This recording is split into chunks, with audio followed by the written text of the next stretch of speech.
بسم اللہ الرحمن الرحیم۔ 157 ہجری میں وفات ہوئی خلیل بن احمد فراہیدی، دنیائے علم اور ادب کا ناقابل فراموش نام، عالم دین تشریف فرمائے، مجھ سے 1000 درجے بہتر جانتے ہیں۔ خلیل بن احمد کون ہے جو ان کی کتابوں کو نظر انداز کر سکے؟ آج بھی ان کی لکھی ہوئی کتابوں سے علماء محققین استفادہ کرتے ہیں۔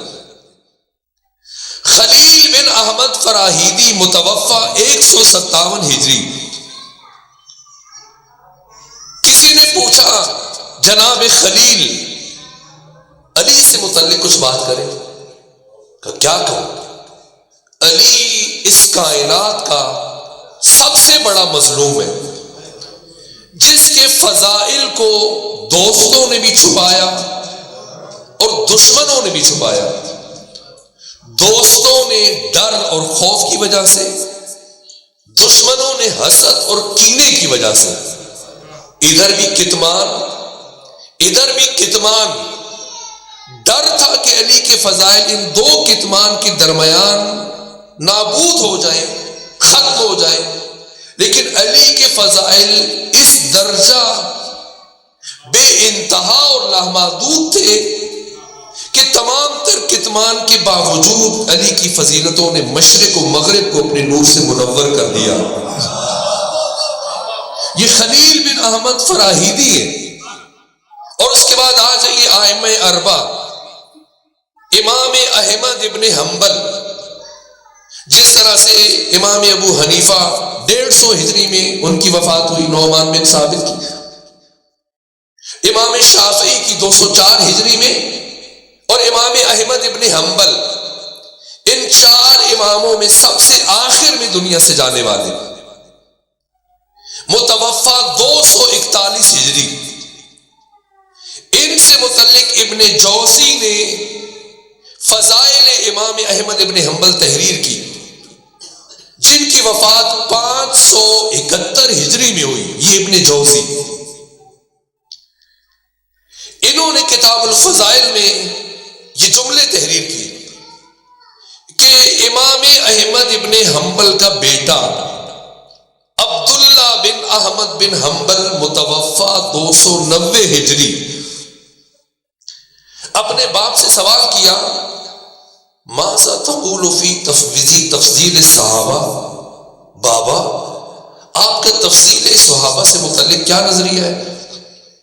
کہ سب سے پہلے ابو بکر ہے، پھر عمر، پھر عثمان، اس کے بعد 6 نام مزید لیے، ثم سکت، پھر احمد ابن حنبل خاموش ہوئے، اور بیٹا حیرت سے ٹکٹکی باندھے باپ کو دیکھ رہے، کہا کہ آپ نے سب کا نام لیا ہے، علی کا نام نہیں لیا، کیا علی آپ کے ہاں افضلیت نہیں رکھتے؟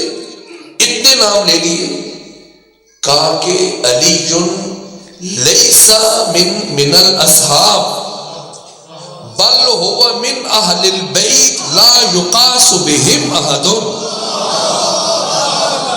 بیٹے تمہارا سوال غلط ہے، تو صحابہ سے متعلق پوچھ رہا ہے، علی اہل بیت میں سے ہے جن کے ساتھ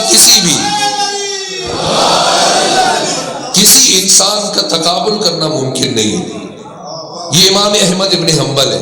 میں ایک مثال عرض کر رہا ہوں، اور پھر آ جائیے 303 ہجری میں جس شخصیت کی وفات ہوئی، صحاح ستہ، بخاری، مسلم، ترمذی، ابن ماجہ، ابو داؤد، اور ان 6 کتب اہل سنت جنہیں بعد از قرآن صحیح ترین کتاب مانا جاتا ہے اور ہر حدیث کو معتبر اور صحیح مانا جاتا ہے، سب سے آخری کتاب سنن نسائی امام نسائی نے لکھی، جن کی وفات 303 ہجری میں ہوئی۔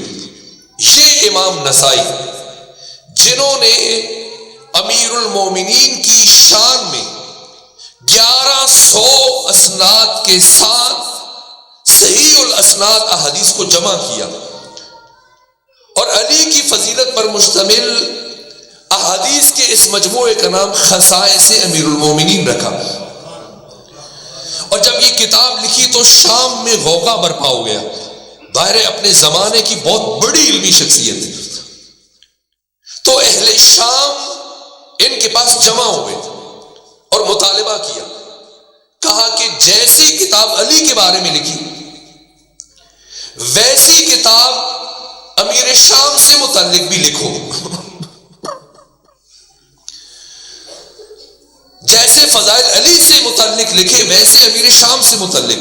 یہ جملہ ہے امام نسائی کا.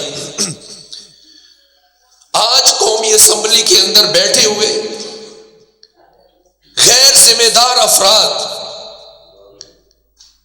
جو اس طرح کے خیرت سوز بل منظور کرنے کے لیے ہاتھ پاؤں مار رہے ہیں، اور ایسے افراد جن کا اسلام سے سرے سے کوئی تعلق نہیں ہے، جو جملہ خمینی بت فکر نے کہا کہ آج اسلام کی مظلومیت یہ ہے کہ اسلام سے متعلق ایسے جوہلا لب کشائی میں مصروف ہو گئے جنہیں اتنا بھی نہیں پتا کہ اسلام سین سے لکھا جاتا ہے اور سواد سے لکھا جاتا ہے. جبکہ ملک عدم استحکام کے شکار ہے، معاشی اعتبار سے، سیاسی اعتبار سے، امنیتی اعتبار سے اپنے وجود اور بقا کی جنگ لڑ رہا ہے پاکستان. ایسے حساس ترین لمحات میں ایک جاہل ملا بنام چترالی وہ قرارداد پیش کر رہے ہیں قومی اسمبلی میں ناموس صحابہ کی. ہماری زندگیاں ناموس صحابہ پر قربان ہو جائیں. ہم صحابہ کے قدموں کی خاک کو اپنے لیے سرمہ چشم سمجھتے، لیکن ہم اس ملک میں کسی کو اجازت نہیں دیتے کہ وہ بنو امیہ جیسے اوباش اور بدماش افراد کو اٹھا کر صحابہ کی مقدس فہرست میں شامل کریں.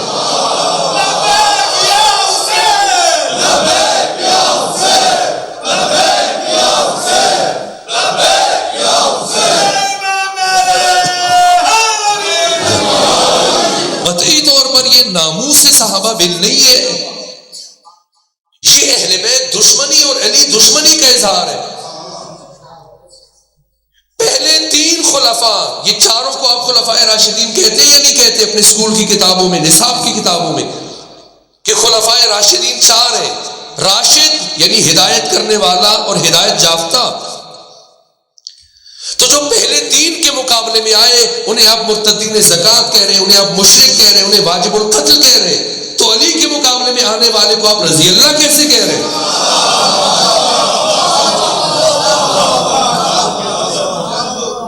علی کو بھی رضی اللہ کہے جا رہے ہیں. علی کے مقابلے میں جو جنگیں لڑتا رہا جیسے مرزا اسد اللہ خان غالب نے کہا ہے، عجیب بات ہے، کتنی خیرت سوز بات ہے، وہ بھی رضی اللہ ہے.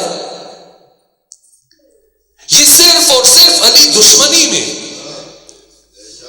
کیونکہ کسی میں جرأت نہیں کہ وہ کھل کر علی کے خلاف بات کر سکے، تو علی کے خلاف کینہ اور بغض اور دشمنی کا اظہار علی کے دشمن کی تعریف کر کے کرتا ہے. اس طالب علم کی میں بہت کچھ عرض کرنا چاہ رہا تھا لیکن اب دامن وقت میں گنجائش نہیں ہے، لیکن یہ ایک وصیت یاد رکھیے گا. میں آپ کے قدموں کی خاک کی برابری بھی نہیں کر سکتا، آپ عزادار ہیں، اللہ کی بارگاہ میں آپ کا بہت مقام ہے، میں ایک حقیر ادنی اور معمولی طالب علم ہوں. لیکن اس بات کو اپنے صفحہ دل پر لکھ لیجئے، بچے بڑے جوان اپنی نسلوں تک یہ پیغام منتقل کریں. وحدت مسلمین کی خاطر ہر بات کو تحمل کریں، کمپرومائز کریں، مصلحت سے کام لیں، ثبوت اختیار کر لیں. لیکن جس دن آپ نے پاکستان میں بنو امیہ کے نام پر سکوت اختیار کیا اور انہیں صحابہ کی مقدس فہرست میں شامل ہونے کی اجازت دے دی، وہ پاکستان میں آپ کی اجتماعی خودکشی کا دن ہوگا. لازم ہے پوری قوم سراپا احتجاج بن جائے. حق حاصل نہیں ہے. صحابی کون ہے یہ پیغمبر نے بتایا. صحابی کسے کہتے ہیں، معیار صحابیت کیا ہے، پیغمبر نے اپنی زندگی میں بتایا. یہ جملہ واجب سمجھتا ہوں طالب علم ہونے کی حیثیت سے. باقی گفتگو مختصر کروں گا لیکن یہ جملہ کہوں گا. کون ہے صحابی؟ پیغمبر نے فرمایا ان اللہ یغضب لغضب فاطمہ ویرضی لرضاها، کہ اللہ غضبناک ہوتا ہے فاطمہ کے غضب میں اور اللہ راضی ہوتا ہے فاطمہ کی رضا میں۔ یہ عجیب حدیث ہے۔ اس حدیث میں اسے تمام محدثین بڑی بڑی شخصیتوں نے اپنی اپنی کتابوں میں ذکر کیا۔ اہل تشیع سے زیادہ اہل سنت کی کتابیں چھلک رہی ہیں۔ اس حدیث میں توحید کو محور قرار نہیں دیا جا رہا، اس حدیث میں فاطمہ زہرا کو محور قرار دیا جا رہا ہے۔ پیغمبر نے یہ نہیں فرمایا کہ فاطمہ کا غضب اللہ کے غضب میں ہے اور فاطمہ کی رضا اللہ کی رضا میں ہے۔ نہ، کیا فرمایا؟ اللہ کا غضب فاطمہ کے غضب میں اور اللہ کی رضا فاطمہ کی رضا میں۔ یہ نہیں کہ جس سے اللہ راضی ہے اس سے فاطمہ راضی ہے، جس سے اللہ ناراض ہے اس سے فاطمہ ناراض ہے۔ اگر یہ کہا جاتا تو یہ بھی بہت بڑی سند تھی، لیکن بالعکس ہے۔ پیغمبر نے فرمایا کہ جس سے فاطمہ راضی ہے اس سے اللہ راضی ہے، اور جس سے فاطمہ ناراض ہے اس سے اللہ ناراض ہے۔ یعنی معیار غضب خدا اور معیار رضا خدا فاطمہ زہرا ہے۔ اور صحابی کون ہے جسے ہم رضی اللہ کہتے ہیں؟ تو یہ رضی اللہ کیسے بن سکتا ہے تاکہ ہم اسے صحابہ کی صف میں لے آئیں؟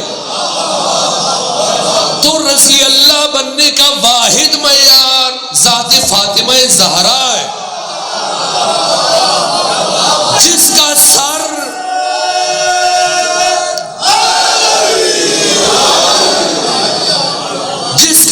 فاطمہ زہرا کی چوکھٹ پر آ کر جھک جائے گا اور جس سے فاطمہ راضی ہو جائیں گی وہ رضی اللہ بن جائے گا، اور جس سے فاطمہ ناراض ہو گئی اور اپنا رخ پھیر لیا وہ رضی اللہ تو نہیں بنے گا، لعنت اللہ علیہ یقیناً بن جائے گا۔